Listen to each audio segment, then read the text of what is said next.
Herkese merhabalar. Bugün bir gönüllü hikayeleri, bir gönüllü hikayesi yayın serisinde karşı karşıyayız. Bugün 9. bölümdeyiz. Tabii ki bunu başlarken tamamen Dünya Gönüller Günü sürecinde neler yapabiliriz diye düşünürken bir yol haritası çıktı karşımıza ve burada da anladık ki gönüllülük üzerine artık bu alanda emek veren ya da belirli bir süre kalan birçok insan var ve artık onların da bu sahada konuşması gerektiği noktasında bir alan açtık.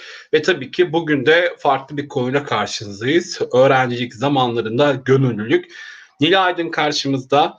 Ve tabii ki bu süreçte Nil Aydın gibi bizim geçmiş programlarımızda, daha doğrusu yayınlarımızda yine Nil'in bugün de bizimle bahsedeceği gönüllülük deneyiminde birçok deneyim var ve onları da dinleyebilirsiniz. Ve tabii ki siz de bu süreçte eğer ki konuşmacı olmak isterseniz bizim Instagram sayfamızdaki profil linkinden YouTube konuk formuna tıklayarak siz de deneyiminizi paylaşabilirsiniz bizimle.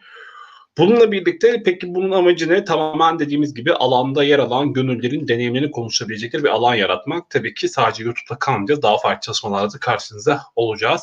Ve o zaman ben çok lafı uzatmadan ben hemen hızlıca Nil'i tanımak istiyorum. Nil, hoş geldin. Hoş bulduk. Seni böyle kısaca bir tanıyabilir miyiz Nil? Tanıyabiliriz. Ben Nil Aydın. ODTÜ İşletme'de okuyorum. 2. sınıf öğrencisiyim. Ankaralıyım. Hep Ankara'daydım ve yaptığım gönüllülükler de Ankara'daydı. Sanırım kısaca bu şekilde ifade edebilirim. Süper. Bununla birlikte tabii biliyoruz ki bu alan hem sosyal medyada hem de farklı noktalarda karşılaşma getiriyor. Nil'i de benim de sosyal medya üzerinden tanıdığım bir karşılaşma var. Tabii ki başka türlü noktada umarım sahada da karşılaşacağız. Bununla birlikte o halde Nil, klasik bir başlangıcımız var her yayında olduğu gibi. Sana göre gönüllülük dediğimiz kavram nedir? Ya da gönüllülük nedir? Kavram demeyeyim. Gönüllülük bence hep herkes bir sorundan bahseder ya hani hepimizin belli başlı sorunları vardır. Gönüllülük çözümün bir parçası olmak bence. Yani Hı hı. herkesin mutlaka daha güzel yapmak istediği bir sürü bir şey vardır. Gönüllülük bence bu noktada çözümün bir parçası olmaya niyetli olmak diyebiliriz. Süper. Yani bir konuyu dert edinebiliyorsan ve bu konuda bir toplumsal sorunla çözüm üretmek isteyen herkes bu süreçte gönüllülük yapıyor ve tabii ki bu eylemi gerçekleştiren kişi de gönüllü oluyor. Aynen öyle, güzel ki bu konuda çok şey söyleyebilirim ancak yayınımızın akışı gereği daha çok soru sormam gerekiyor ya da çok şey konuşmamız gerekiyor. Peki Nil, sen bayağı birçok çalışmalarda yer aldın ama tabii ki bu süreçte gönüllülük sürecinde senin de deneyimsel olarak güçlendiren bir takım kurumlar oldu ama bundan önce bu kurumları anlatmadan önce sivil toplum ve gönüllülükle tanışman nasıl oldu? Bize bahsedebilir misin? Sivil toplumla gönüllülükle danışmam aslında şöyle oldu. Benim ailemde zaten gönüllü olan insanlar vardı ve görüyordum. Yani gönüllü ortamın içine büyüdüm diyebilirim. Atıyorum mesela annem her zaman Greenpeace'e aktif olarak katılıyordu. İşte babamın işte Odalar Birliği'nde çalıştığını görüyordum. Dolayısıyla gönüllü bir aileye doğdum aslında. Bir noktada içinde büyüdüm olayın diyebilirim. Süper. Peki bu süreçte nerede, nasıl, üniversitede mi daha çok güçlendi, lisede mi daha çok güçlendi? Biraz o aşamalardan da bahsedebilir misin detaylı olarak? Tabii. Şöyle aslında lise 3'e falan denk geliyor benim biraz daha sorun tespiti yaparak işte çözüme bir parçası olmak Hı istediğim hı.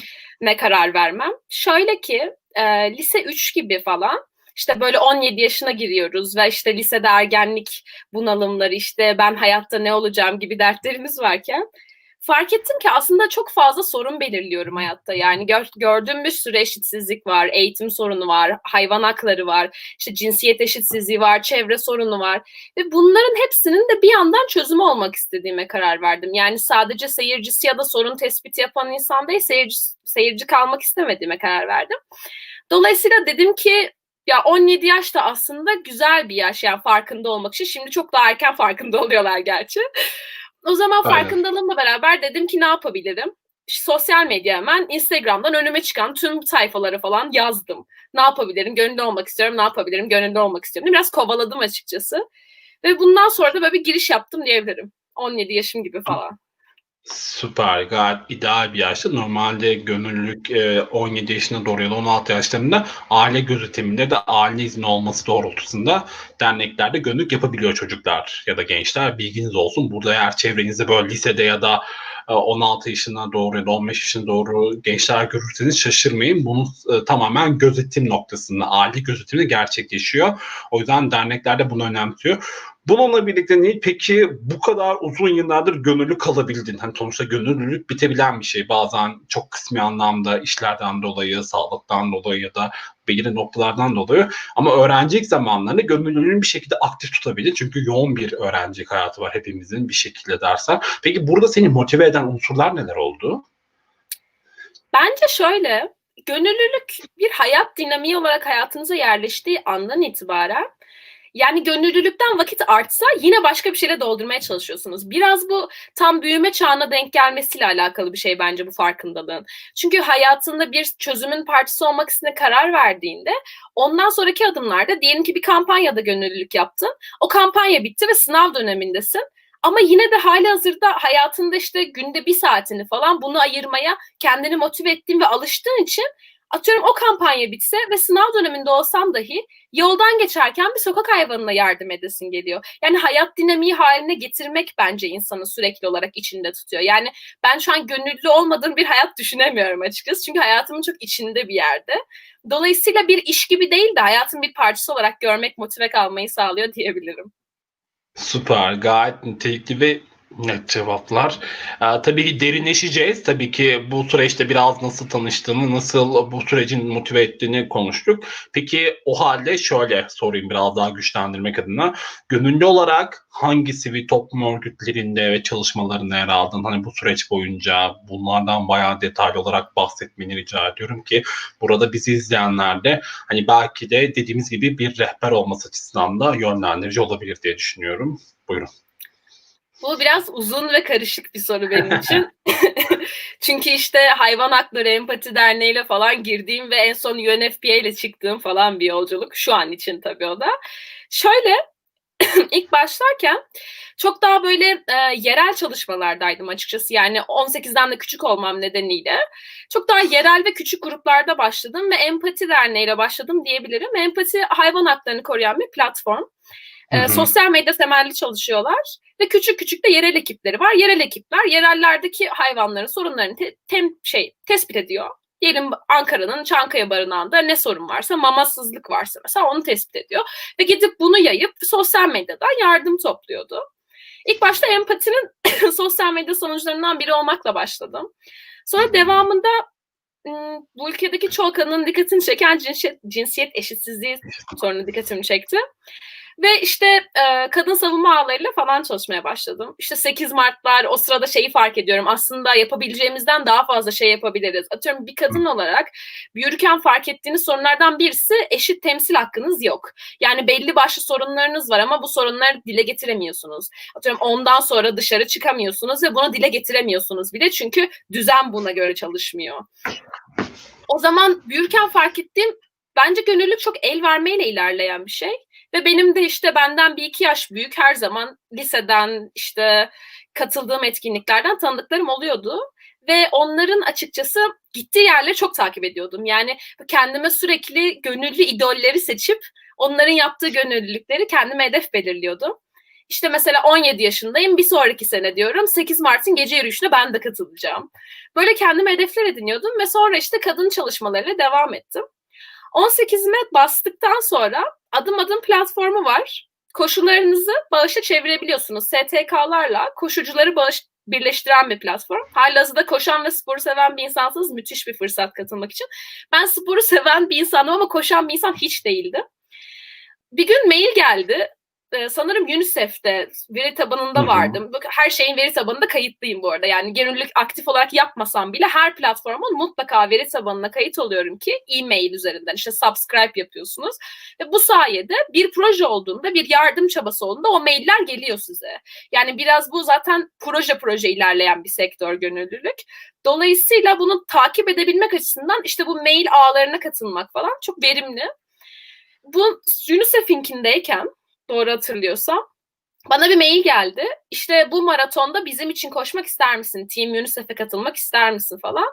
Ben bu sayede dedim ki neden olmasın, artık 18'im. Yasal olarak kendi adımla bağış toplayabiliyorum. Nasıl yapabilirim? Nasıl yapabilirim? Sonra zaten katıldıktan sonra ülkemizdeki çoğu STK, yani Türkiye'de var olan çok donanımlı ve aslında yıllardır çalışan STK'lar. Ne kadar gönüllüler yeni yeni aktif olmaya başlıyor olduğunu görsek de STK sektörü aslında bayağı eski Türkiye'de. Dolayısıyla siz girmek ve bir şeyler yapmak istediğiniz andan itibaren size bütün o nasıl yapacaksın, neler yapman gerekiyor, işte insanlara nasıl ulaşacaksın, kampanyanı nasıl hazırlayacaksın, her şeyi yolluyorlar.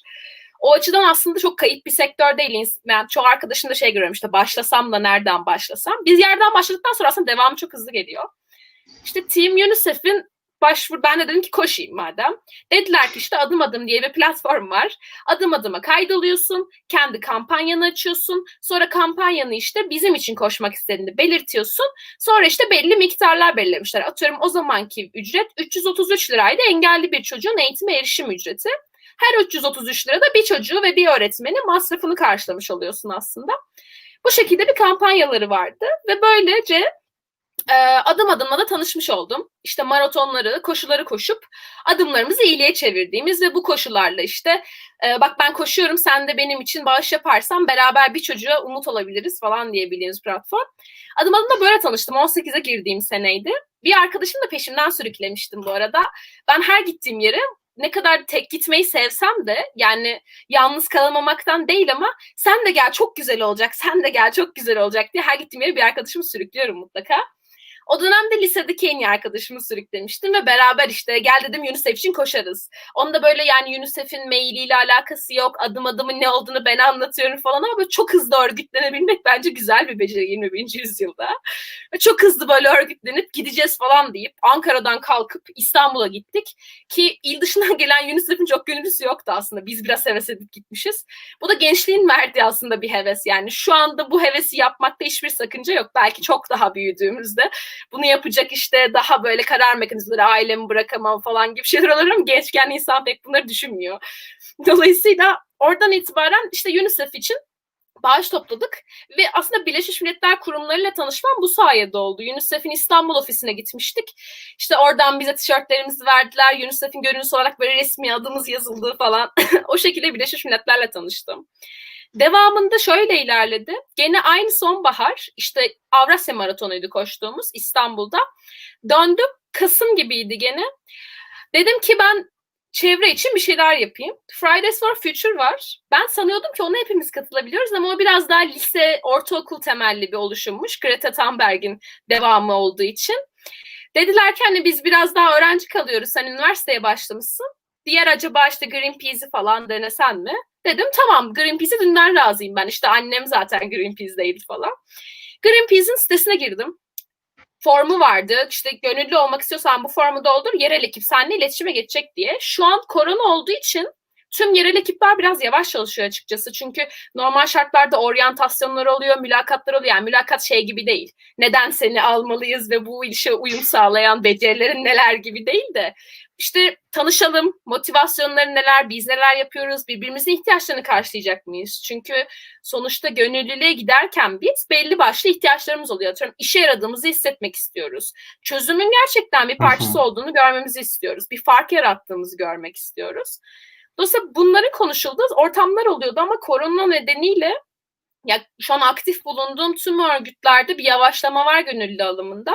Ama bitti de değil bu arada. Yani yavaş yavaş da olsa alım devam ediyor aslında. Koronada ne yapabilirim diyorsanız sırf korona için kurulmuş bir sürü yardım ağı var. Bunlara destek için bir sürü mesaj atabilirsiniz mesela. Lütfen ben de yardım etmek istiyorum diye. Çünkü biraz böyle didikledikçe geliyor. Yerel ekibine başvurdum Greenpeace'in. Greenpeace'in ne yaptığını hepimiz az çok aşikarızdır. Çevre sorunlarına dikkat çekmeye çalışan ve gerçekten de bir şeyleri ciddi ciddi küresel boyutta kazanan bir örgüt Greenpeace. Ankara yereli benimle iletişime geçti ve Greenpeace Ankara yerelinin gönüllüsü oldum.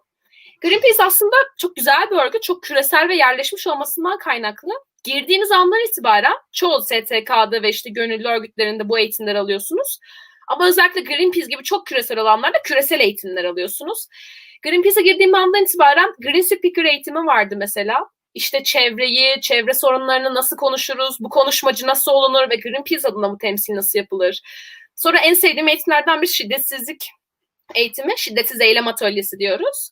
Şiddetsizlik eğitiminde de aslında STK'ların ve gönüllünün çok kilit noktası olan şiddetsiz iletişimi öğreniyorsunuz. Çok kilit bir nokta bu çünkü yapmaya çalıştığımız şey aslında gönülden bir şey ve sorunun değil işte çözümün bir parçası olmak istiyoruz. Dolayısıyla şiddetsizliği öğrenmek çok kıymetli bir noktada. Şiddetsiz iletişimi kurmak, yani şiddetsiz iletişimden kastımız şey de değil. Atıyorum karşıdakine yumrukla dalmayın gibi bir açıklama değil aslında. Şiddetsiz iletişimde şunu öğreniyorum. Atıyorum bir muhatabın var ve bu muhatabının Greenpeace gibi yerlerde atıyorum bakanlığı muhatap alıp bir imza kampanyası başlatıyorsun. Ve bakanlığa bu imzaları teslim etmen gerekiyor. Eğer suçlayıcı bir dil kullanırsan, eğer işte senin hali hazırda beyhude bir çabada sarf ettiğini düşünen insanlara karşı agresif bir tavır tutunursan, sana ne bile dersen o insanı da kızdırmış oluyorsun ve o çözüm yolu kapanıyor. Halbuki biz bunu istemiyoruz. Yani şiddetsiz iletişimi öğrenmeye başladığın andan itibaren karşıdaki insanın seni anlama ihtimali çok daha fazla. Çünkü sen şiddetsiz bir biçimde gerçekten derdini dile getiriyorsun. Karşı tarafı suçlamıyorsun. Karşı tarafı da çözüme dahil etmeye çalışıyorsun. Karşı tarafın sorunun bir parçası olduğunu düşündüğünüz durumlarda bile atıyorum işkence olan hayvan barınakları diye bir haber çıktı mesela. O barınağa kızmak yerine barınakla iletişime geçmek çok daha verimli aslında. Şiddetsiz iletişim bunu sağlıyor. Çünkü barınağa kızdığınızda ya adam sizi engellese, hakkınızda işte uzaklaştırma kararı çıkarsa o adamla iletişimi kestiniz mecbur ve bir çözümü değiştiremediniz aslında. Çözüm de olamadı orada. Ama adama aslında yavaş yavaş gitseniz işte mama sıkıntısı mı var bakalım. İşte hayvanların temizliğiyle mi ilgileniyorsunuz? Biz varız, gönüllülerimiz var, biz yapalım dediğinizde o adamla iletişiminiz de artıyor. Ya herkesin sizinle aynı düşüncede olmasına gerek yok ama aynı iletişim düzleminde sağlayabilmek gönüllülükte çok önemli. Lafı uzattım. Greenpeace'den sonra neler yaptım? Şöyle, okulda İlkyar Vakfı vardı. İlkyar, yatılı bölge okullarına giden ve yatılı bölge okullarındaki çocuklara yardım götüren bir topluluk. İlk okulun ODTÜ'ye girdikten sonra oryantasyon günlerinde bir videoları vardı. Böyle salya sümük ağlayarak izlediğim. Çünkü çok dokunaklı bir şey gibi. Atıyorum ben Ankara'da büyüdüm ve Ankara'nın göbeğinde Çankaya'da büyüdüm. Ve hiçbir zaman mesela bir kalem kutusunun olmamasının derdini bilemedim ne olduğunu. Ya da okula elinde bir tane defterle gidip 5 kilometrede yürümek zorunda kalmanın derdini hiç bilemedim. Ama ilk yarıda yatılı bölge okullarında şey görüyorsunuz. Bu çocukların aile desteği yok. Çünkü yatılı bölge okullarının çocukların çoğu aslında ailelerinden kopmuş çocuklar ve yatılı okuyorlar. Evleri çok uzakta. Çoğunun evi bile yok. Yani annesi babası yok. Atıyorum sadece babaannesi bakmak zorunda kalmış. O da yatılı bölge okuluna yollamış. Oradaki imkanlar çok kısıtlı. Çünkü imkanlar dahilinde yaptıkları şeyler hiçbir zaman fırsat eşitliğini yakalayamıyor. Nasıl yakalasın? Aynı imkanlar hiçbir zaman gitmiyor. Çünkü buradaki fırsat eşitsizliğine hepimizin atıyorum benim evde otururken benim fırsat eşitsizliğimi yenmemin sebebi anne ve babamın bana bu imkanları sağlayabiliyor oluşu. Ama aynı imkanları sağlayamadığı noktada kopuyorsunuz, insanlardan kopuyorsunuz, eğitimden kopuyorsunuz. Yani bir test daha çözemediğinde o çocuk aslında bir lise geri düşmüş oluyor. Bir lise geri düştüğünde aslında ODTÜ'ye girme şansını kaybediyor. Çok zincirleme giden bir eşitsizlik aslında. Dolayısıyla ben de dedim ki tamam neden olmasın. Aktif olarak yolculuk yapılan gönüllülere katılmadım. Çünkü her gönüllülük aslında ne kadar verirseniz o kadar alıyor sizden. Yani isterseniz ki ben tüm hayatım işte yani tüm gönüllülük enerjimi Greenpeace alacağım derseniz gerçekten tüm gönüllülük vaktinizi orada harcarsınız. Ben biraz daha her sorundan biraz ilgileneyim haberim olsun insan olduğum için.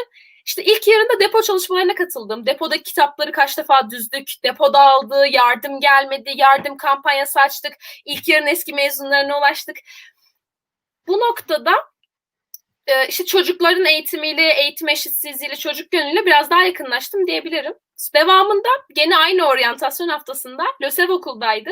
LÖSEV'in standlarını her yerde görebilirsiniz. Tam olarak her yerde görebilirsiniz. Yani özellikle Ankara'da, Kocaeli, İstanbul yani büyük şehirlerin hepsinde LÖSEV'i görebilirsiniz aslında. LÖSEV de gene Greenpeace gibi çok köklü ve çok donanımlı bir örgüt. Dolayısıyla LÖSEV'i görünce hemen yanlarına gittik. Yine bir arkadaşımız sürüklemişti. Bir gelsene, bir gel, bir şey soracağım LÖSEV'e falan diye. Ve zorla onu da gönüllü yapmak üzerine ikimiz de adımızı yazdık ve gönüllü olduk. Öğrenci gönüllüsü olduk LÖSEV'inde. LÖSEV'e gittiğinizde de şöyle oluyor. alanınıza göre sizi gönüllülere ayırıyorlar. Yani çok örgüt, eğer çok böyle daha küçük örgütlere gitmediyseniz size alanınıza göre, atıyorum sen ne katabilirsin bu örgüte? Öğretmenlik mi yapabilirsin? İşte yoksa tıbbi gönüllülük mi yapabilirsin? Bilgilendirme mi yapabilirsin? Yoksa atıyorum sadece eşya mı taşıyabilirsin? İlk yarıda yaptığım oydu mesela biraz benim. Yoksa mesela işte müzik mi yapabilirsin, oyun mu oynatabilirsin diye soruyorlar. LÖSEV'e bu sayede müzik gönüllüsü olarak girdim ben. Müzikle daha önceden de ilgim vardı ve alakam, biraz eğitimim de vardı. Dolayısıyla ÖSYM'de müzik gönüllüsü olarak girdim. Müzik gönüllüleri de ÖSYM'de şunu yapıyor. Yani bu formları doldurup girdikten sonra size hemen ulaşıyorlar zaten. Hemen dedim, yani 1 ay olur 2 ay olur, buna kızmamak lazım. STK'lar çok yoğun çalışıyor çünkü çoğu zaman. Girdikten sonra size gene mailler ve mesajlar düşmeye başlıyor. Atıyorum bir mesaj geliyor. Diyor ki haftaya 2 hafta sonra Cuma günü şu saatte şu saat arasında müzik gönüllüleri toplanacağız. Çocuk şarkıları öğreneceğiz. Bundan 2 hafta sonra da gidip bu aldığımız eğitimdeki şarkıları ve müzikleri işte lösemili çocuklara hastanede çalacağız falan gibi güzel bir süreci var.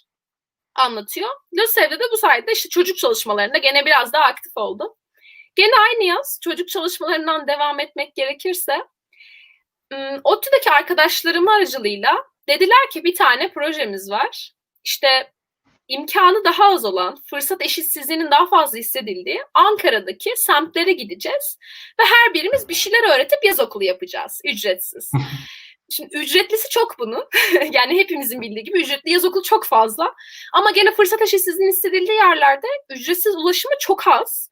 Çünkü zaten bu kadar emek insanlar çok fazla genelde koymuyorlar. Yani ben yaptım bu gönüllülükleri ama kabul etmem lazım. Gerçekten emek koyuyorsunuz. O emeği koymaya gönüllü olmanız lazım. Yani her aşamasında ne kadar çok yol gidiyorum diye düşünmeye başladığınız anda o size zul gelir. Onun yerine şunu düşünmemiz gerekiyor. Oraya gittiğimde çocuklar ne kadar mutlu olacak? Oraya gittiğimde bir çocuğun hayatına ne kadar dokunabileceğim diye düşünmek lazım. İşte bu proje yardımıyla dedim ki ne yapabilirler? İşte bana sordu, sen ne yaptırabilirsin çocuklara? Ben dedim gene çocuk korosu yapabiliriz. Bir koro eğitmeni arıyordu onlar da, arkadaşlar da zaten. Bu sayede bu Keçiören'e gitmiştik biz. Ama tam semti hatırlamıyorum, yanlış olmasın şimdi. Keçiören'e bağlı bir yerdeydi.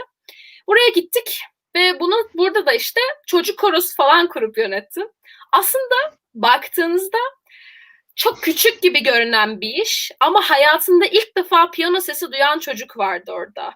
Mesela ben küçükken konservatuara gitme imkanı buldum. Devlet konservatuarına. Ailem çünkü hevesliydi ve ben de alan bir çocuktum.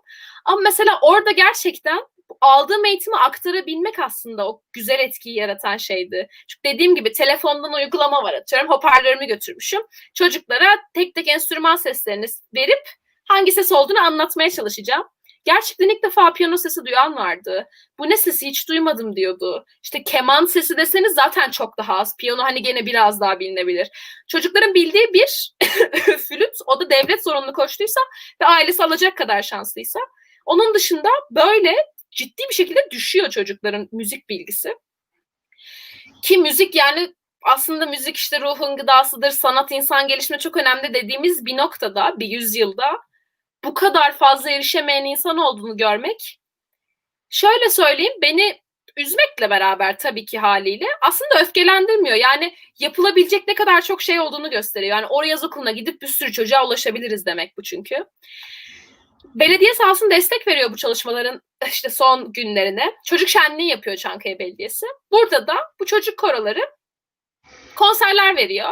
İşte çocuklar öğrendikleri o 2 haftada hangi şarkıları öğretebildiysem, genelde çocuk şarkıları tabii ki, ne kadarını öğretebildiysem bunları konser veriyoruz. Hep beraber işte aileleri dinliyor, oraya gelen insanlar dinliyor, işte parktaki insanlar dinliyor. Ve çocuklar hayatlarında ilk defa konser veriyorlar. Kaçımız hayatımızda konser verme şansını yakalıyoruz ki?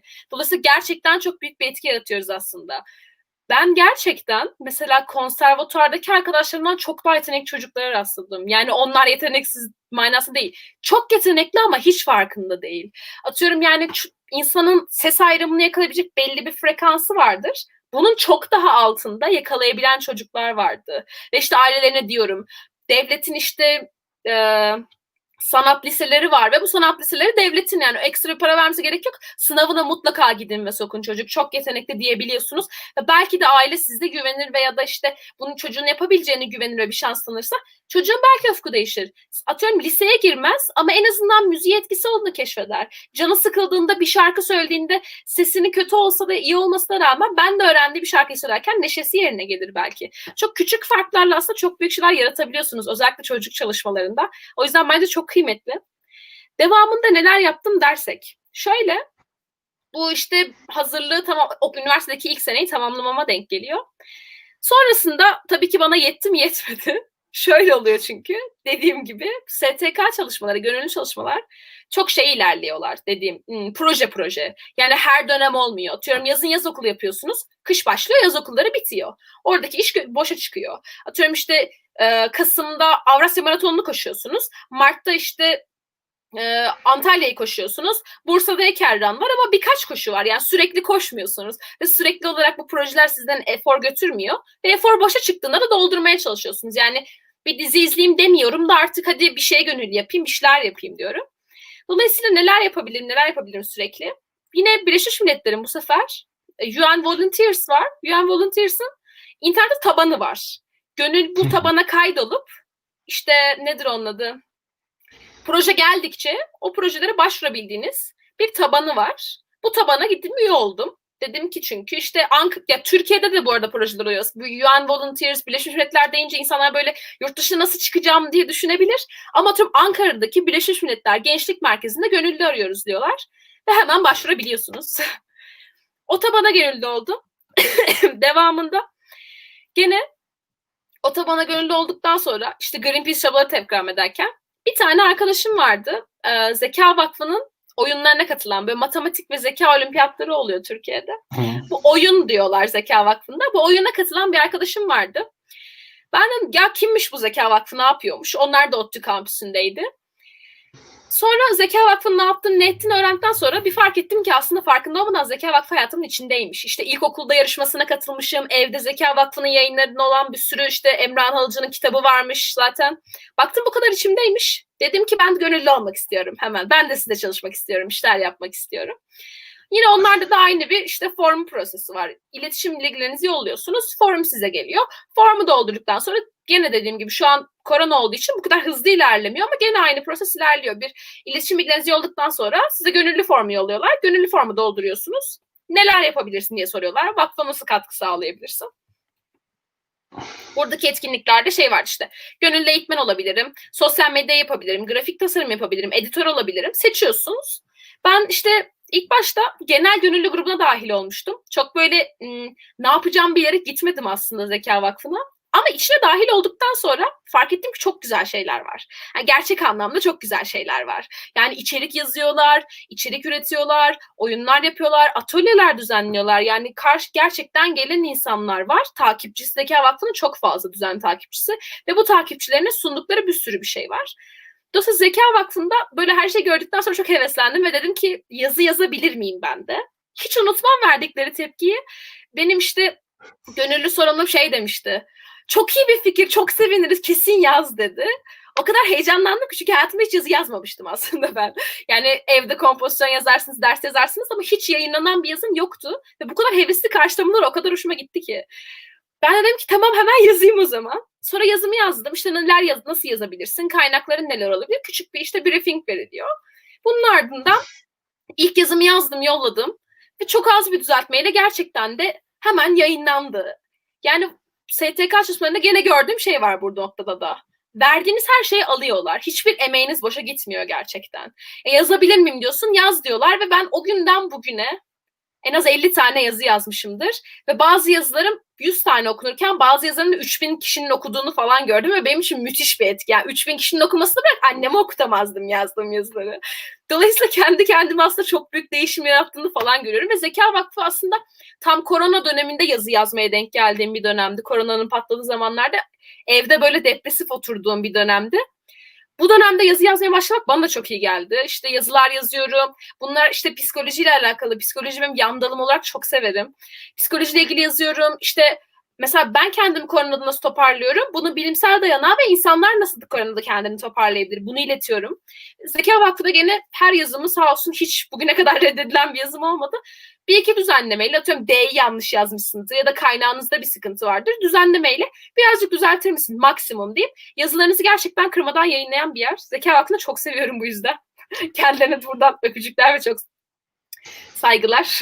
Zeka Vakfı'nda hala aktif olarak haftalık yazım çıkıyor. Düzenliğe döktük bunu. Haftada bir, maksimum 2 yazım çıkıyor. Genelde psikoloji içeriği. Gene Zeka Vakfı'nda da bu şekilde içerik üretici gönüllü olarak devam ediyorum diyebilirim bunun başlığına. Son olarak şeyden bahsedebilirim. İnekle diye bir kuruluş var. Birebir Eğitim Vakfı'nın. İnekle'de üniversite öğrencileri burs kazanmak için özel ders veriyorlar. Bunun ücreti çok düşük. Normalde bildiğiniz özel derslerden çok daha düşük bir ücret. Dakikası 40 kuruş ve saati 20 lira küsür gibi bir şeye denk geliyor. Bunun amacı şu, öğrenciler kendi bursunu çıkarsın.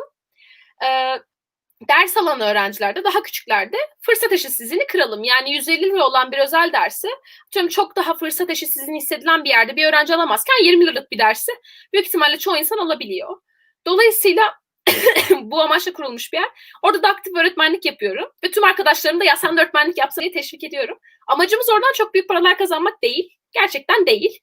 Ve zaten bir öğrencinin çok büyük paralar kazanmak gibi bir amaçla oraya geleceğini de düşünmüyorum. Oradaki amacımız şu, cebime harçlık olsun. İşte bir saat ders anlattıysam 20 lira cebime 2 önüm olsun. Karşımdaki insan da mesela ben Ardahan'dan, işte Hakkari'den, Edirne'den, Türkiye'nin diğer ucundan bir sürü insana özel ders verdim. 2000 dakikanın üstünde özel ders vermişimdir. Ki bir senedir falan ineklerin içindeyim. Burada da gene aynı şeyi görüyorum. Yani fırsat eşitsizliğini yıkabilmek. İşte o çocukla normalde ben asla kesişmezdim. Ve yüz yüze bir ders olsa online veriyorsunuz dersleri. Yüz yüze bir ders olsa büyük ihtimalle çok daha fazla bir para talep etmem gerekecek emeğim için. Bu sayede hem o dersini alabiliyor, hem de ben kendim harçlık yapabiliyorum. Hem de güzel bir amaca hizmet etmiş olabiliyoruz. Sanırım böyle özetleyebilirim yaptığım işleri. Şimdi hatırlarsam. Özeti bu. Süper.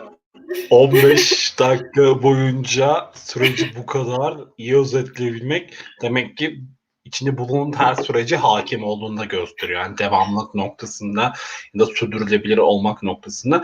Ama tabii ki burada şunu söyleyelim naçizane olarak. Buradaki bahsi geçen kurumlardaki bazı işleyişler hakkında tamamen deneyim tabanlı konuşuyoruz. Burada bizler bilirkişi değiliz. Hani yine en doğru bilgi bu kurumların kendi sitelerinden ve mail üzerinden cevap alabilirsiniz. Onu da dile getirelim.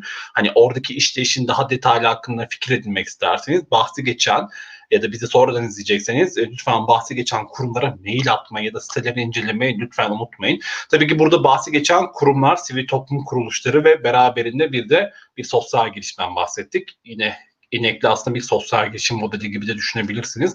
Sosyal fayda odaklı.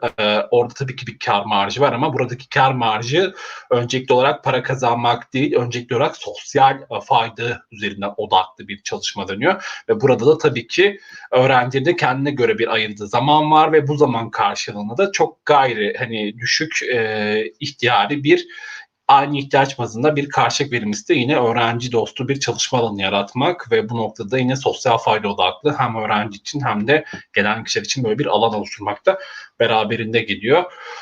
UNDP sürecindeki UN Volunteers üzerinden hani uluslararası bir gönüllü platformundan bahsettik. Buradaki platformdaki başvuru yapacağınız gönül tabanı ya da formu İngilizce olduğunu buradan da dile getirelim ki olur da hani neden Türkçe değil diye hani bunu detaylandırmamıştınız demeyesiniz diye. İngilizce ama çok basit bir İngilizceyle ulaşabilirsiniz ya da Google Translate'i çok aktif olarak kullanabiliyorsanız kullanın gerçekten başvurabiliyorsunuz. Ha, mükemmel İngilizce istiyorlar mı? Tamamen projesine göre bütün detayları yine bu Erasmus Plus projenin olduğu gibi zaten bahsediyor. Hani şu ölçekte İngilizce istiyoruz, şu ölçekte destek istiyoruz, şu şekilde gönüllü eğitmen ya da bu anlamda şu kadar deneyimi şu alanda olanlar diye detaylar hepsi var. Bu gerek Türkiye içinde gerek Türkiye dışında. Bunun dışında tabii ki adım adım içinde şu an biliyoruz ki yeni bir dönem var ve pandemi süreci ve orada maalesef sahalara inemesek de online koşular dönüyor. İsterseniz siz adım adım takip ederek online bir koşu sürecinden yine siz de bu sürecin en büyük kampanya destekçisi olabilirsiniz. İlla koşmak mı zorundasınız? Hayır. Bağış da yapabilirsiniz diyelim. Süper. İyi, çok güzel. Bu süreçte anlatabileceğin en iyi deneyimsel süreci anlattın ama tabii ki burada şöyle bir sorun var. Hani biz biraz içinde bulunduğun süreci gördük. Hani bunu da şöyle belirtelim. Bu bir süreç bu arada. Hani değil böyle sanki bir senede hepsini yapmış gibi anlattığı gibi görünen şey aslında uzun bir süreç. Önceliklendirmeyle dönen ya da o anda ayırabileceğiniz zaman kadar ayırdığınız süreçteki sorumluluk noktasına gelişen bir süreç. Yani dikkat ederseniz her bir süreçte hiçbiri birbirini çok da ya üstüne çıkmıyor. Hani tamamen Nil'in zamanını ve sürecini nasıl yönettiğiyle alakalı bir durumdaki. Ve bu rahat bir 3. Bu şu an okumaya devam ediyor muydun sen Nil? Evet, evet, okuyorum. Yani şu an kaçıncı yılındaydın? Üniversitedeki 3. senem 2. sınıfım. Süper. Yani ortalama bir 2-3 yıllık süreçten bahsediyoruz. Onu da belirtelim ki bir anda böyle sanki bir senede bu kadar şeyi nasıl yaptın diye algılanmasın diye söylüyorum. Süper. Bunu da belirttiğimize göre. Ve bu arada tabii ki bir yandan da hatırlatalım. Nil, eğer sorularınız varsa ya da önerileriniz varsa, hani yorumlarınız varsa lütfen yorum kısmından bize ulaşın ki Nil de halihazırda buradayken rahatlıkla anlık böyle ben Nil'e soruyor olacağım, bilginiz olsun. Peki Nil, bu kadar içinde bulunduğun gönüllülük deneyimlerinden bahsettin, süreçten bahsettin. Peki en önemlisi bu süreçte kazandığın somut deneyimler neler oldu? Gönüllülük süreci boyunca. Biraz onlardan bahsedebilir misin?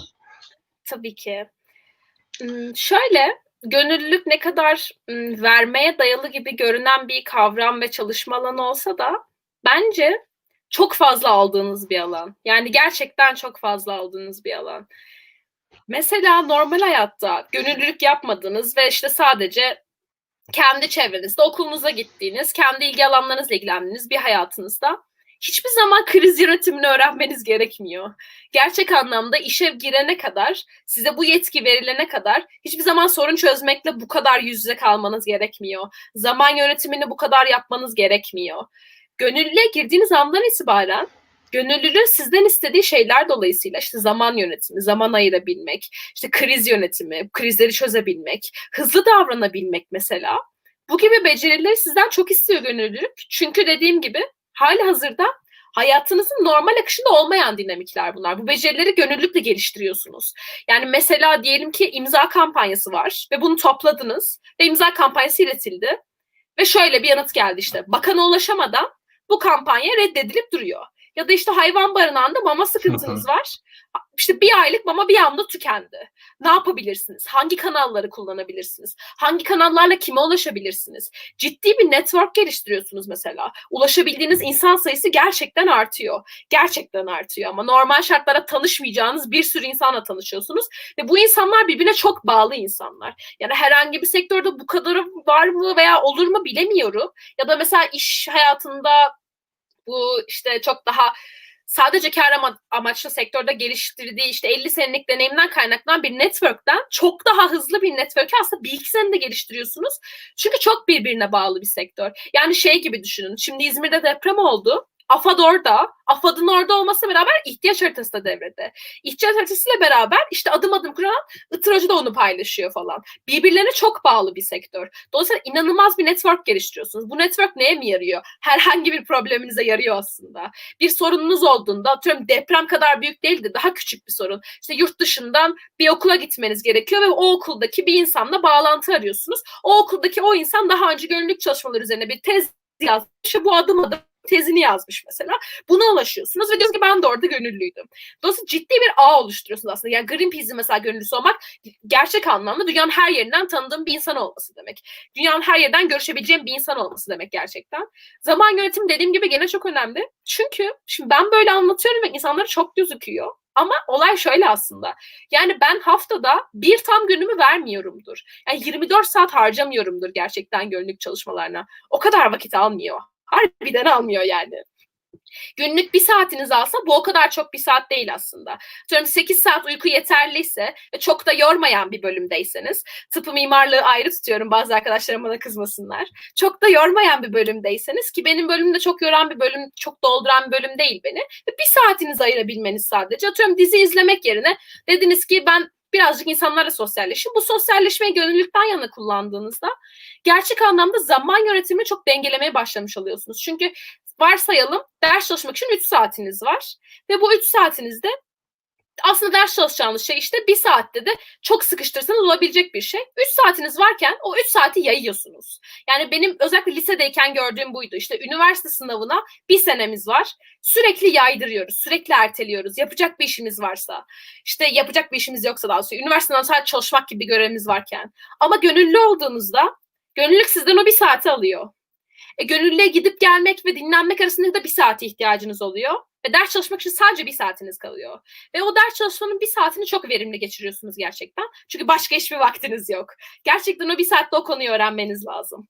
Dolayısıyla aslında çok daha verimli bir zaman yönetiminiz oluyor. 3 saatim olsaydı ben o konuyu 3 saate yaydırıp belki de çok daha fazla sallayacaktım. Yani özellikle gençken insanda böyle bir erteleme eğilimi, işte sorumluluk bilinci daha yeni gelişiyor.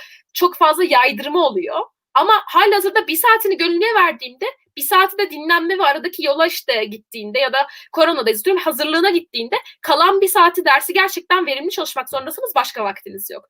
Ve aslında hayatınızı çok daha dengeli bir hale getiriyor. Çok daha verimli bir zaman kullanımını öğreniyorsunuz. Çünkü zamanı doldurmak demek yani ucu ucuna doldurmak değil gene arada bir saat boşunuz var. Ucu ucuna doldurmak geçtiğimizde çok daha işte böyle dolu bir vakit olduğunda daha aktif bir vaktiniz olduğunda bu aktiflikten kastım da şey değil işte. İlla sosyal ve dışa dönük olup işte insanlarla çok kaynaşıyor olmanız gerekmiyor. Bunların bir sürü mutfağı var. Mesela benim Zeka Vakfı'ndaki kendi üstlerimin çoğu çok daha böyle enerjisi içsel insanlar. Ben biraz daha dışa dönük bir örneğim. Ama enerjiniz çok daha içselse bile gönüllülük yapıyorsanız o bir saati harcadığınızda bir saati dinlenmeye ayırıyorsunuz kesinlikle.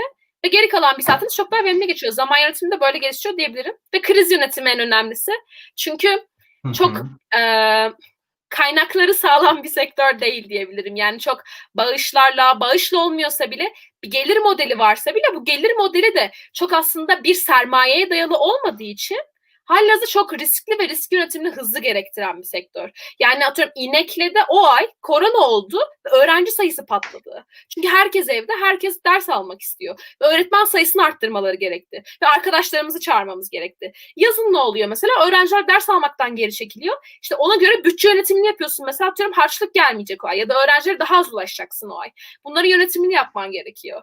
Dolayısıyla çok gerçekten hayatta çok daha uzun vadede karşımıza çıkacak belki hiç çıkmayacak becerileri işte kriz yönetimi, zaman yönetimi, zamanı verimli kullanma, işte iletişimi nasıl kurmamız gerektiği, kişisel hayatımız dışında da işte çok daha olumlu bir iletişim nasıl kurmamız gerektiği gibi becerileri somut faydalı olarak sağladı diyebilirim.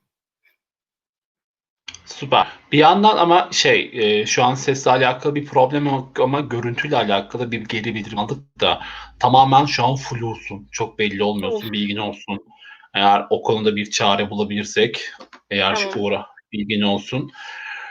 Onun dışında bir yandan İrem Bıyık diye bir şu an bizi izleyen Kocaeli Üniversitesi MBK kulübü sosyal sorumluluk koordinatörüymüş ve anlattığın gibi ben de birçok gönüllü platformda yer aldığını söylüyor ve her yere kaydolduğunu, aktif olamasa bile acil durumlarda mail düşsün istiyor. Hani bu noktalarda senin de önerdiğin gibi ve senin gibi daha çok insana dokunabilmek noktasında sende de kalmak ve aşırı ve bir motive edici olduğunu buradan yorumdan bizimle paylaşmış. Onu da paylaşmak istedim.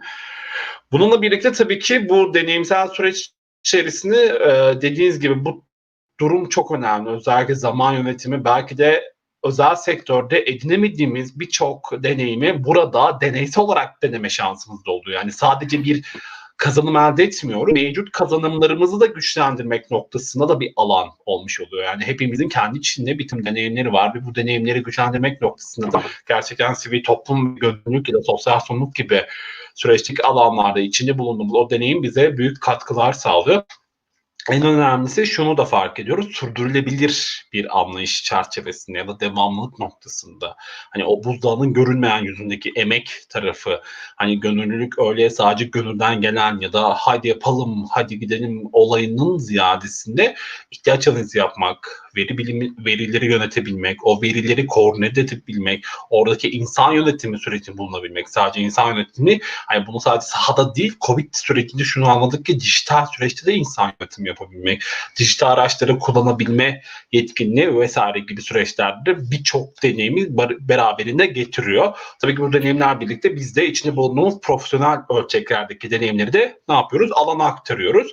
Ya bir kurumun güçlenmesine de katkı sağlamış oluruz. Yani burada sadece bir kazanımdan söz etmek de mümkün değil, katkılardan da söz edebiliriz. Yani belki de kurumun bir işleyişini kolaylaştırmak noktasında da bir proje döngüsü noktasında da belirli konularda da güçlendirmiş de oluyoruz. Hani bu da önemli. Bunu bir gönüllü tek başına da yapıyor olabilir ya da bir gönüllü toplu olarak da yapıyor olabilir. Yani mesela üniversitesinde belki daha önce sosyal sorumluluğa bir bütçe ayrılmadı diyelim. Yaptıkları çalışmalar sayesinde öyle bir bütçe ayrılması noktasında bir alan oluşturuyor olabilir o öğrenci topluluğu. Ve bunu gönüllü faaliyetler sayesinde yapıyor. Yani bu iyi bir şey. Yani burada birçok süreçten bahsedebiliriz. Yine dediğim gibi tabii ki zaman yönetimi sürecin en süreci. Hani burada evet şuna da katılıyorum. Hani ben zaman ayıramıyorum noktası biraz kişiyle alakalı ve öncelikleriyle alakalı bir durum. Kesinlikle net katılıyorum. Ama tabii ki belirli bölümler vardır ya, hani işte tıp gibi, özellikle öğrencilik zamanları için konuşuyorum ben. İşte tıp gibi, mimarlık gibi, ama bir şekilde ben tıp olsun ya da hukuk olsun ya da mimarlık öğrencileri noktasında benim okuduğum yıllarda da vakit ayırabilen, o sürece zaman ayırabilen insanları da görebildim. Yani bu biraz şey meselesi.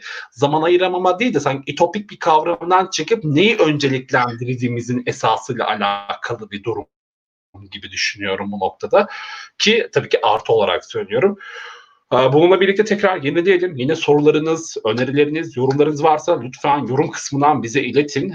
Sosyal medya noktasında maalesef KVKK gereği paylaşamayacağız ama muhakkak Nilaydın diye Facebook, Instagram ya da eminim ki LinkedIn'den arattığın zaman ulaşabileceğinize eminiz. Ama onun dışında maalesef doğrudan herhangi bir link paylaşımı yapamayız. Kusura bakmayın.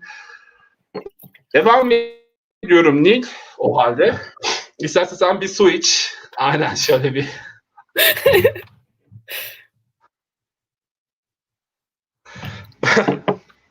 Tamam, süper.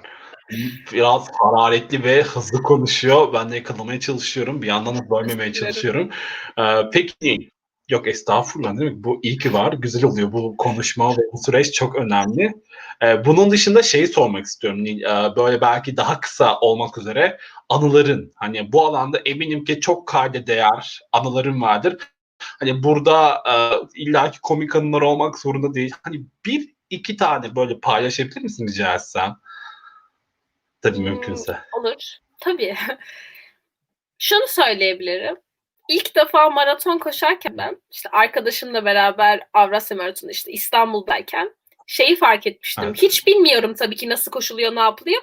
Tamamen yönlendirmelerle gittik ve bu yardım koşularının nasıl bir konsept olduğuna da çok hakim değildim.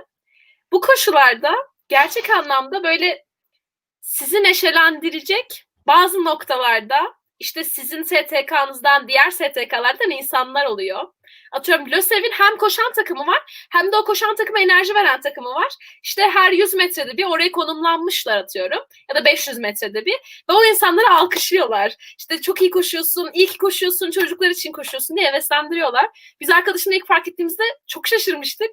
Çünkü şey böyle atıyorum üstünüzde hangi ad yazıyorsa herhangi bir STK işte hangisinden olduğunuza bakmaksızın tabii ki hepimiz yardım koşusuydu. Yardım koşu için koştuğumuzda sizi okuyorlar ve diyorlar ki atıyorum üstünüze şey yazıyor işte tema yazsın. Çok iyi koşuyorsun, tema ağaçlar için koş falan diye heveslendiriyorlar. Bence bu çok güzel bir şey. Çünkü gerçekten aslında biraz böyle moral gazıyla çalışan bir topluluğuz gönüllüler olarak. Dolayısıyla bunu hiç unutmuyorum gerçekten. İnsanların bu kadar ciddiye almasını, moral vermeyi de. Bunu hiç unutmuyorum. Böyle işte heveslendiriyorlar. Çok iyi koşuyorsun, biraz daha koş. Çok az kaldı. Sana su vereyim mi falan diye böyle siz koşarken sizle beraber bir süre koşuyor. Sizi heveslendiriyor. Ve siz o gazla koşmaya devam ederken onlar geri dönüp işte diğer koşucuları heveslendiriyorlar falan. Bu bayağı güzel bir şeydi. Hiç unutmuyorum bunu. Süper. Aslında güzel. Ben de o koşularda yer aldığım zaman beni en mutlu eden şey böyle Beşiktaş'a doğru o yorgunlukla Değil mi? yaklaştığımız Beşiktaş'a sürece doğru. aynen, o sırada bulunan büyük motive timleri yani takımları ve gerçekten sizin hangi dernekten olsun ya da isterse dernek için koşmayın hiç fark etmez. Orada motive etmek için oradalar ve tamamen o kadar iyi odaklanmış bir grup ve bir de sadece böyle bağırmıyorlar. Büyük bir böyle enstrüman takımı da yer alabiliyor bazen davullar falan. Gerçekten motive edici bir şey. Bu da güzel gerçekten. Peki buna dışında böyle başka bir anın var mıdır ya da paylaşmak istediğin? Biraz üzücü ve dramatik anları paylaşmak istemiyorum pek. Çünkü biraz daha motivasyon dolu olsun istiyorum. Dolayısıyla Evet. mutlu eden başka bir anım da gene bu anlatırken de bahsettiğim.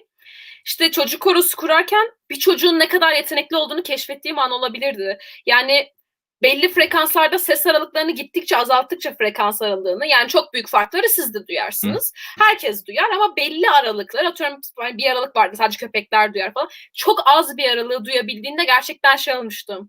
Ya bu gönüllülük gerçekten çok büyük fark yaratıyor olmuştum. O fark yani dokunduğunuz etkiyi görebilmek açısından o da çok güzel bir anım. Aynen. Bu arada Nil aynı zamanda korist kendisi. Bu gönüllülük dışında koristlik yaptığı bir deneyimi de var. O yüzden böyle çocuk korusu deneyimler dedim ya bazı deneyimleri güçlendirmek ya da farklı anlamda kullanılmak noktasında da alan açmayı söylememin sebebi bu. Ve mesela içinde bulunduğu deneyimi buraya taşımak bir katkı. Bu da çok değerli. O yüzden dediğim gibi o fark edebilmek. Ve en önemlisi bir de şeyden bahsetmek lazım. Tam motive edici demişken hani tabii ki de bu önemli sürecinde motivasyon, moral vesaire. Ancak bununla birlikte şunu da gerçeğini de görmek lazım. Tabii ki de biz genelde buzdağının görünen kısmında fayda, katılım, eğlence, çocuklar mutlu ama bir altında buzdağının görünmeyen yüzü de var. Yani çatışma, kriz yönetimi, emek, aileden feragat edilen zaman, başarısızlık. Hani gerçekten bunlar da sürecin bir parçası. Yani biz sanki gönüllülükle sürekli sonsuza kadar mutlu dolaşmıyoruz. Yani o süreci ortak olurken belirli bir deneyimsel öğrenme de yaşıyoruz. Acısıyla, tatlısıyla. Hani her çocuk bir anda yüzünüze gülmüyor ya da o süreçte zaman tanıyorsunuz. Yani o da çok önemli bir deneyim. Yani onu da aslında farkında olarak yaşamak gönüllünün en büyük deneyimsel parçası zaten. İnsanın ne noktalarda, nasıl bir yük taşıdığını ve bu noktada o süreçte o hedef kitlenin ne durumda olduğunu anlayabilmenin en güzel yolu da zaten o sürecin parçası olabilmek. Ki şunu da unutmamak lazım. Bizler gönüller olarak amacımız her zaman dünyayı kurtarma böyle süper kahraman olalım olayı değil. Sürecin bizler paydaşlarıyız. Yani kolaylaştırıcılarıyız. Aslında yine o temel sorunda yine o hedef kitle en iyi çözümü getirecek. Ama o hedef kitlenin süreç içerisinde o çözüm yoluna ulaşması noktasında bizler gönüller olarak bir süre ya da belirli bir zamanda kolaylaştırıcı oluyoruz. Yani onlar adına herhangi bir içinde bulundukları toplumsal sorunu çözmek belki de hayattaki pratikliklerine de zarar verici olabilir. Ve bunlar önemli bir nokta ve bunları zaten süreç içerisinde sahada ya da online'da zaten görüyoruz ve öğreniyoruz. Yani evet süreçte en çok gördüğümüz şey zaten süreç sonunda belki 3 ay sonra belki 1 yıl sonra oradaki çocuklarla çalıştığımız ya da kadınlarla çalışırken ya da mülteci çalışırken zaten o güven alanı o samimiyetle birlikte zaten o gülümsemeyi beraberinde getiriyor. Hani bunlardan da bahsedeceğiz, o motivasyondan da bahsedeceğiz. Bunlar çok değerli deneyimler. Hani böyle sanki dışarıdan güllük gülistanlık gibi değil. Hani büyük bir toplumsal sorun sürecinden bahsediyoruz ve bu süreçte travmatik olarak etkilenen gönüller oluyor. Hatta bu gönüllerin süreçteki yönetimleri çok önemli oluyor. İçeride bu gönüllerin bir emek gücü olduğu için gerektiği zaman sosyal destek de alıyor bu gönüller. Süreç içerisindeki paydaşlarla nasıl çalışabilecekleri noktasında. Aslında bayağı bir background var yani arka planda. Büyük bir backup var. Yani kolay çocuklarla her an çalışmaya giremiyorsunuz çünkü çok zor kitleler olabiliyor ve bu kitlelere yönelik belirli bir oryantasyon sürecimiz gerekiyor. Bunlar gerçekten biraz da sabır isteyen. Hani o yüzden ya çocuklarla neden gönüllü olarak çalışamıyorum ben ya diye triplere girmek yerine ya da o aceleciyi yapmak yerine biraz sabır ve biraz öğrenmeyle ve biraz oryantasyon sürecine adapte olarak daha iyi yaklaşım. Çünkü farkında olmadan belki de çocuklara o samimi görünen davranışlarımız istismar edici de olabilir ve farkında olmadan sonradan o güven başka hayatlarına giren başka insana karşı anlamsız bir güven de oluşabilir. Hani bunu da yapmamak adına bu süreci en iyi sivil toplum kuruluşlarıyla birlikte sürece hakim olarak ilerlemenizi canla başla gönülle tavsiye ediyoruz lütfen. Çok değerli çünkü ve bununla birlikte tabii ki şeyden de bahsetmek istiyorum. Bu anılar çok değerli. Bu süreçte biz dediğiniz gibi Dünya Gönüller Günü sürecinde ortaya çıktığımızda yani sahadaki gönüllerin bu süreci konuştuğu bir alan yaratmak istedik ki burada küresel amaçlar da çok önemli. Ve tabii ki kısaca bir küresel amaçlar sürecinden bahsetmemek de olmaz. Şimdi normalde 2015 yılında ortaya çıkan bu küresel amaçlar 3 önemli işi başarmak için karşımıza ve 17 küresel amaç üzerinde uzlaşıyor. Tabii ki burada dünya liderleri ortaya çıkıyor ama dünya lider dediğime bakmayın. Her ülkeden süreçteki bütün toplumlar bu sürecin bir partisi haline geliyor. 3 önemli iş hangisi? Aşırı yoksulluğu sona erdirmek, eşitsizlik ve adaletsizlikle mücadele ve iklim değişikliğini düzeltme. Tabii ki bunun içinde bu 17 küresel amaç bu sürecin iyileştirilmesinde gerekli işte Tokyo gibi, Paris gibi ya da İstanbul Sözleşmesi gibi sözleşmelerin de aynı zamanda bütün ülkelerde kabul edilmesi noktasında da bir ön açmak adına başlatılmış büyük bir proje ya da kampanya diyebiliriz. 2030'a kadar hala vaktimiz var. Hala çok geç değil. Ve bugün de mesela Nil'de içinde bulunduğu gönüllülük deneyimiyle bizim de fark ettiğimiz ölçekte iki amacı daha öncelikli olarak yerine getiriyor ve destekliyor. Bunlardan birisi 4. amaç olan nitelikli eğitim ve 10. amaç olan eşitsizliklerin azaltılması. Neden nitelikli eğitim? Çünkü Nil aynı zamanda çocuklara yönelik birçok projede yer alırken işte koro müziği olsun ya da işte oradaki kız çocukların ya da erkek çocukların çünkü genelde öyle bir cinsiyetçi algı da vardır. İşte erkek çocuk hiç şarkı söyler mi? Söyler. Mesela bu gibi ön yargının azaltıldığı, eşitsizliklerin azaltıldığı, bu gibi nitelikli eğitimlerin artırıldığı süreçte de zaten bu gibi örnekleri bizimle paylaştı.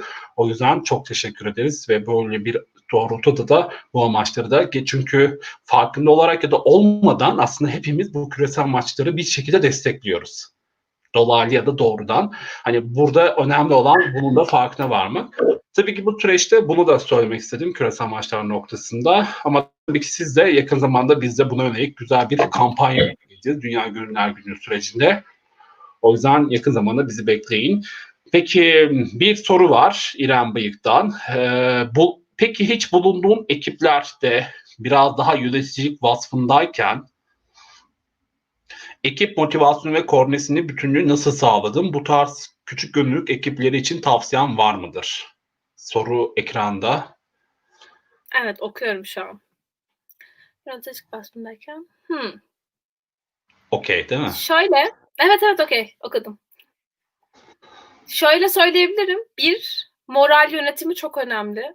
Gerçekten kimseyi kırmayacak, kimsenin emeğini sömürmeyecek ortamda çalışanların yöneticiye güvendiği, yani o ekibin başına güvendiği ve o ekibin başında çalışanlara güvendiği bir ortam oluşmak çok önemli. Yani ben kendi üstlerimden de bunu görüyorum. Daha altındaki ekiplerde de bunu sağlamaya çalışıyorum. Çünkü bir işin yapılmasını istiyorsak işi yapanlara güvenmemiz lazım. İşi yapanların da kendi emeklerini sömürülmediğini ve bu işin iyi bir yere gittiğini bilmeleri için o işi verene güvenmeleri lazım gerçekten. Dolayısıyla bir, moral yönetimi çok önemli. Yani o mutsuz da olsa o işi yapsın diyemezsiniz. Uzun vadede verimi çok düşüyor. Özellikle STK işleri bu kadar sürdürülebilir kılmaya çalışıyorken biz ve bunda da bir kar gütmüyorken aslında kimse, morali sürdürülebilir kılmak çok önemli. İkinci olarak da şunu söyleyebilirim. Kimsenin potansiyelini harcamamaya kıymet vermek lazım aslında. Yöneticilik dediğimiz vasıf biraz daha kimin ne yapabildiğini bilmek ve o işleri o kişilere göre dağıtıp o iş sürecini yönetebilmek. Dolayısıyla işi verdiğiniz insanın ne yapabildiğini, hangi şartlarda çalışabildiğini, neye ihtiyacı olduğunu bilmen ve bunu yönetmen gerekiyor biraz. Yani atıyorum işte koro kurmak gibi basit bir şey aslında. Kimin ne söylediğini bilmen ve o yeteneğine göre değerlendirmen gerekiyor. Küçük bir ekip çalışmasında da grafik tasarımı iyi olanı atıyorum editörlüğe koyarsam büyük ihtimalle verimsiz olacak. Kimin ne yaptığını iyi tanıman gerekiyor. Daha küçük gruplardayken özellikle kimin nasıl çalıştığını iyi bilmen gerekiyor. Ki bu kadar da zaten STK işi gerçekten gönülden ilerleyen bir işken. Kimin ne yaptığını iyi bilmen ve bu insanlara morallerini yönetebilirsen o insanlar da sonuçta oraya iş yapmaya geliyor. Yani kimse STK'ya gerçekten zorla gelmiyor. Yani buradan emin olabiliriz ki o insanların hepsi bir fayda üretmek istiyor. Dolayısıyla buna inandıktan sonra faydayı nasıl üretebileceğini çıkarman lazım. Bir. İkincisi sürdürülebilir bir motivasyon kılman lazım. Bu da demek oluyor ki çok yüklenmeyeceğiz ki insanlara ya da çok daha az da bırakmayacağız ki. Çok böyle kıyıda bir yönetim biçimi bulup bununla sürdürülebilir bir performans kılmak önemli diyebilirim. Aynen. Belki buradaki hiyerarşiyi de gözlemlemek lazım. Nasıl bir hiyerarşik durum var? Hani ya şimdi doğrudan genelde öğrenci topluluklarında maalesef başkan yardımcısı gibi sembolik olan süreçlerdeki o bazen farkında olmadan büyük bir hiyerarşiye dönüşebiliyor. Zaten çok karşı karşıya kaldığımız bir Türkiye'de böyle küçük gruplarda da denk gelmek bazen kişileri gönüllülük Hak getiriyor. faaliyetleri devamlık noktasında azaltabiliyor.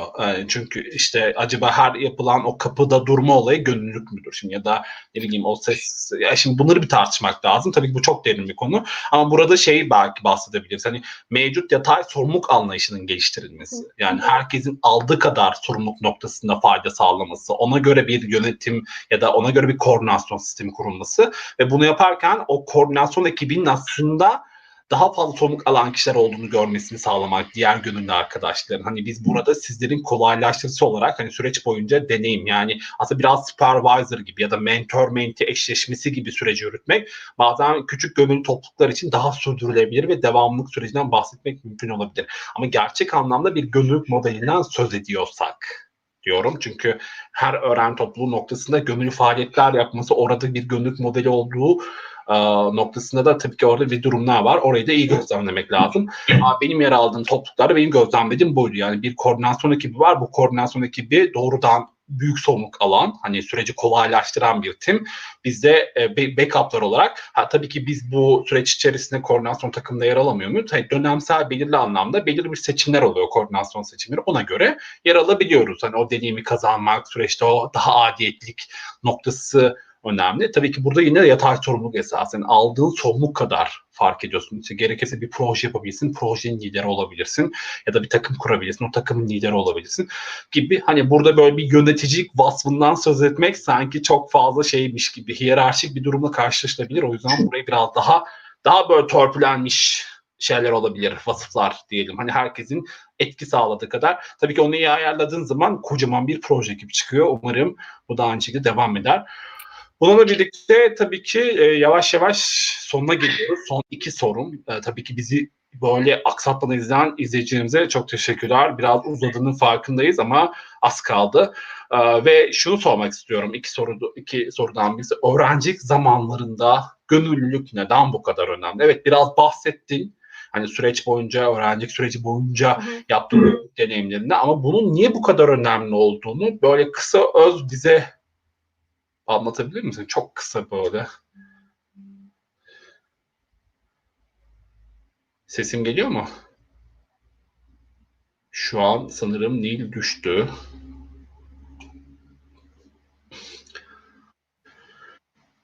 Nil, orada mısın? Evet, geldim. Ha, evet, süper. Bir donma oldu galiba.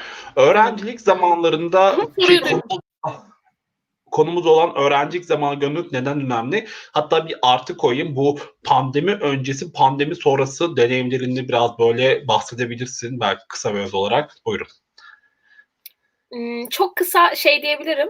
Pandemi zamanında neden önemli? Çünkü her aslında afet, her salgın, her sorun eşitsizliğiyle beraber geliyor. Dolayısıyla bu eşitsizlikte de yancı yaşadığımız toplumda hepimizin eşitsizliği çözmekte payı var. Yani bu çok basit. Atıyorum yemekhanedeki yemeğin pahalanmasında ben ödeyebiliyorum diye hadi öyle yapalım demek makul değil. Çünkü benim ödeyemeyen arkadaşlarım da var. Onları da düşünmem lazım. Koronada da aynı şekilde. Yani maskeye ulaşamayan arkadaşlarım da var. Onları da düşünmem lazım. Çünkü beraber yaşıyoruz. Yani o arkadaşımın da gülmesini ve onlarla dışarı çıkmayı çok isterim. Dolayısıyla korona zamanında özellikle daha önemli bence. Genel olarak öğrencilikte neden önemli? Çok basit bir, bence çok enerjimiz var. Ya hayatımızda hiçbir zaman bir daha bu kadar enerjili, aktif ve hevesli olmayacağımıza inanıyorum.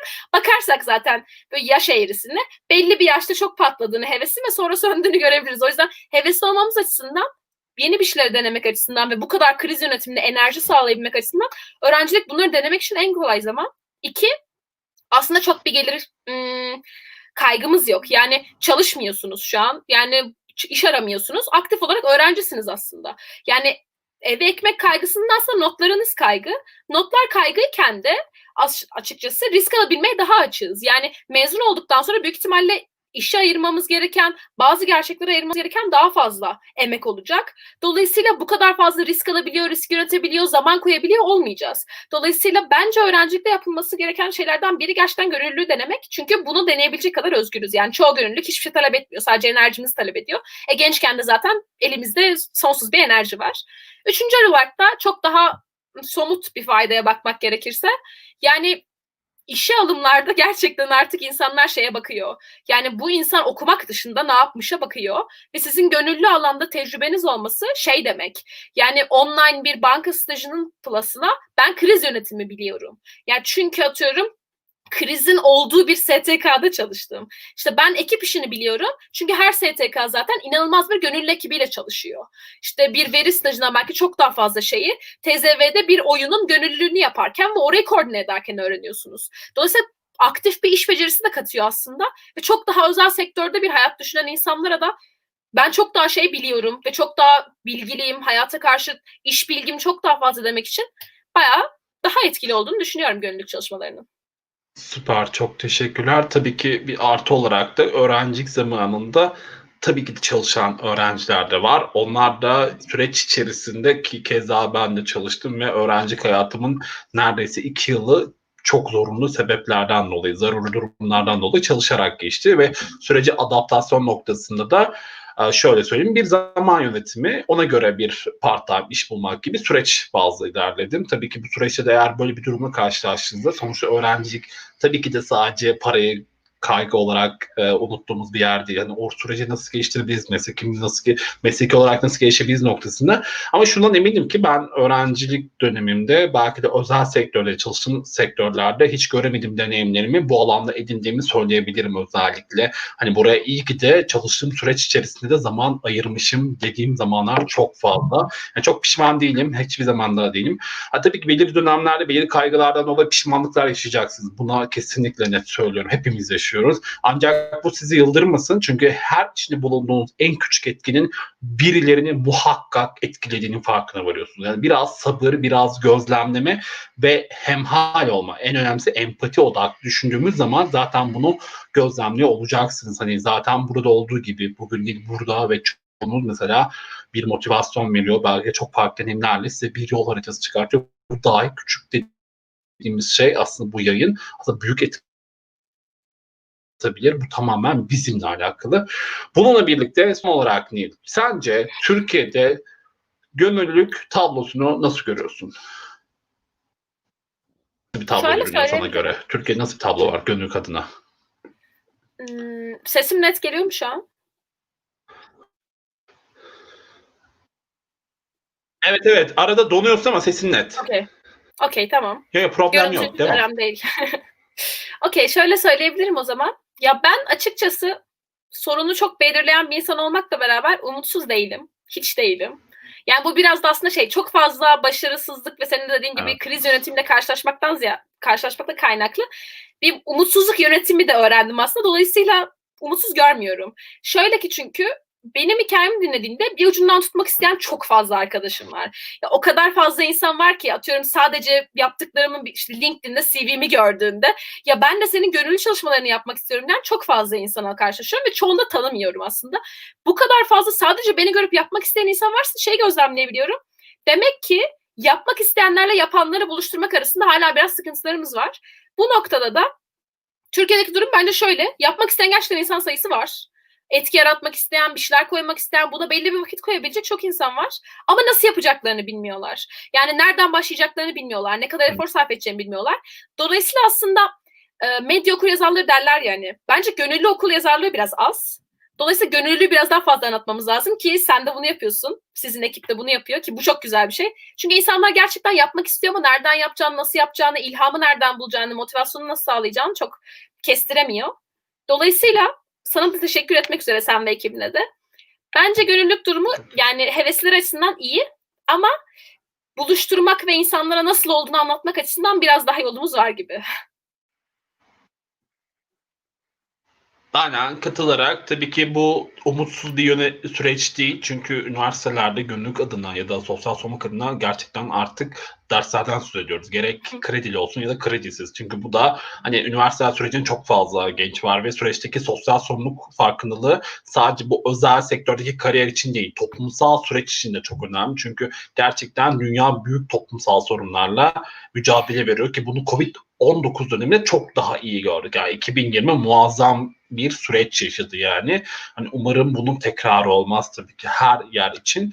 Tabii ki ve bu süreçte de bu süreç yönetiminde de bu toplumsal sorunları daha iyi görebilmemiz yani buna yönelik çözüm önerilerini daha iyi geliştirmemiz noktasında da gerçekten çok fayda sağlayan sivil toplum kuruluşları. Şimdi ve sivil toplum kuruluşlarının açıkta kalan yerlerini tamamlayan birçok farklı sosyal şirketler, sosyal girişimler, sosyal kooperatifler çıkmaya başladı. Mesela yine NECT'den bahsetmiştik ya gibi. Şimdi bu gibi oluşumlarının da var olması demek ki bir süreçte mücadeleye en kaldığımız yerden devam ettiğimiz ki zaten gönüllülük beraberinde sadece bir sürece odaklanıp oraya bir toplumsal soruna çözüm getirmenin yanında bir beraberinde savunuculuğu da beraberinde getiriyor. Bunu da unutmamak lazım. İnsan hakları temelli ya da hayvan hakları temelli yani daha doğrusu canlı hakları temelli noktasında da belirli düşünceler anlamında da kendimizi geliştirmiş ve yaptığımız işi de ona göre evirir olduk. Yani işte gerek bu çöpümüzü ayrıştırmadan tutun da içe gittiğimizde çevremizdeki insanların maruz kaldığı mobbing ya da cinsel istismar noktasında sessiz kalmamak gibi. Yani o mücadele ortak olmak yani bizim başımıza gelmiyor diye gelmeyecek diye bir olay gibi bakmak yerine sessiz kalmak yani o süreci meşrulaştırmak yerine o mücadele ortak olup desteklemek ve sonuna kadar direnmek belki de ya bugün işte sağlıkçıların da içinde yaşadığı o şiddete karşı çıkmak gibi. Son olarak toparlayacak olacak tabii ki bu noktada biz de dediği gibi Nil'in gönüllü hikayeleri olarak bunu bir gönüllü hikayesi deneyimi üzerinden aktarmaya çalışıyoruz. Bize birçok farklı gönüllü olan bireyler bizimle hikayeni paylaşarak gerek sivil toplum kuruluşuna nasıl bu sürece dahil olabilirim, gerek ben bu gönüllülük sürecinde nasıl kendime bir yol çizebilirim ya da bu deneyimlerimi ne noktalarda, nerelerde kullanabilirim ya da nasıl kullanabilirim noktasına birçok deneyim bazında yer alan hikayeler var ve bu hikayeleri gönüllühikaye.org üzerinden takip edebilirsiniz. Ve bu da önemli bir nokta ve tabii ki bununla birlikte siz de gerekirse gönüllü hikayelerinizi bizimle gönüllühikayeleri.org üzerinden hikayeni paylaş sekmesinden de paylaşabilirsiniz. Nil'in de çok sevgili Nil'in de hikayesi bizimle. Dilerseniz hani buradan sonra Nil'in hikayesinde boş bir zamanınıza daha doğrusu anlamlı yapacağınız bir zamanınızı ayırıp burada hikayeleri okuyabilir ve Nil'in hikayesine ulaşabilirsiniz. Bununla birlikte yavaş yavaş kapanışa gelirken Nil, bizi izleyen ve dinleyen ya da sonradan izleyecek olan ve dinleyecek olan gönüllü olan ve gönüllü adaylar için neler söylemek istersin? Sanırım inancınızı kaybetmeyin demek isterim. Çünkü genel olarak yani bu hayat mottosu gibi bir şey aslında. Başarısızlıkla çok karşılaşacağız ki zaten bir başarı aslında insan hayatını değiştiriyor. Dolayısıyla inancı kaybetmemek, işte mutlaka inandığı şeyin olacağını bilmesen bile uğraşmak, çabalamak, sürecin bir parçası olmak senin de dediğin gibi. En önemli şey bence. Yani öğrenciyken atıyorum zaman ayıramayacağımı düşünüyorken bile zaman yaratabileceğine inanmak çok önemli. Dolayısıyla inancımızı kaybetmemenizi öneriyorum tüm arkadaşlarıma. Süper, çok teşekkür ederiz. Hem bize zaman ayırdığın için hem de bizi sonuna kadar sabrederek dinleyen ve izleyen herkese çok teşekkürler. Bizimle yorumlarını paylaşan gerek sana motive edici mesajlar birçok arkadaşım var buradan. İlgin olsun Önder, İlknur, işte Canan, Ali Rıza ve bir sürü insan. Onlara da çok teşekkür ederiz. Tabii ki burada aynı zamanda bize backup olarak yayın boyunca destek olan gönüllü arkadaşların yani gönüllü hikayeleri kolaylaştırıcına çok teşekkür ederiz. Bu şekilde ve son tabii ki aynı zamanda bunu da söylemeden olmaz. Bugün hala İzmir'de gerçekten yaşanan bir deprem sonrası süreçteki kriz yönetimi çok önemli ve öncelikle İzmir'de bulunan ve İzmir'de yaşayan hatta dostlarınız, arkadaşlarınız ya da çok başka kişiler herkese çok geçmiş olsun ve başsağlığı diliyoruz. Bununla birlikte lütfen şu an bugün AFAD'ın, Ahbap'ın, ihtiyaç haritasının ortaklaşa kurduğu büyük bir nasıl diyeyim, STK destek platformu var ve afet sonrası için acil durum platformu. Lütfen takip edin. Bu gibi kurumların takip ederek gerekirse deprem sonrası ihtiyaç noktasında gerekirse siz bu yardımlara ortak olun ya da bu yardımları yapılan çağrıları paylaşın lütfen. Bu da gönüllülük esaslı bir durum ve bunlar çok değerli ve aslında gönüllülük dediğimiz gibi her zaman her yerde kaybolan değil. Yani bunu gerekirse her türlü dijital anlamda da yürütebiliriz. Gerekirse eğer çevrenizde varsa İzmir'de yaşayan ya da çevre illerde yaşayan bugün gönüllü çağrısına yönelik bir çağrı davet ettiler bizleri de. Eğer ki siz de gönüllü hikayene ulaşarak sizinle seve seve orada eğer ki deprem sonrası sürece destek olmak isterseniz gönüllü olarak bize ulaşın ve biz de sizinle o formu paylaşalım ya da yorumlarda paylaşalım ve bu form üzerinden gönüllü olarak da bu süreçte siz de İzmir'de iseniz ya da o çevre illerdeyseniz destek olabilirsiniz. Bunu da buradan tekrar duyuralım. Herkese çok teşekkürler. Görüşmek üzere. Kendinize iyi bakın. Lütfen dikkat edin kendinize. Herkese iyi geceler, iyi öğlenler, günaydınlar, iyi akşamlar diliyorum.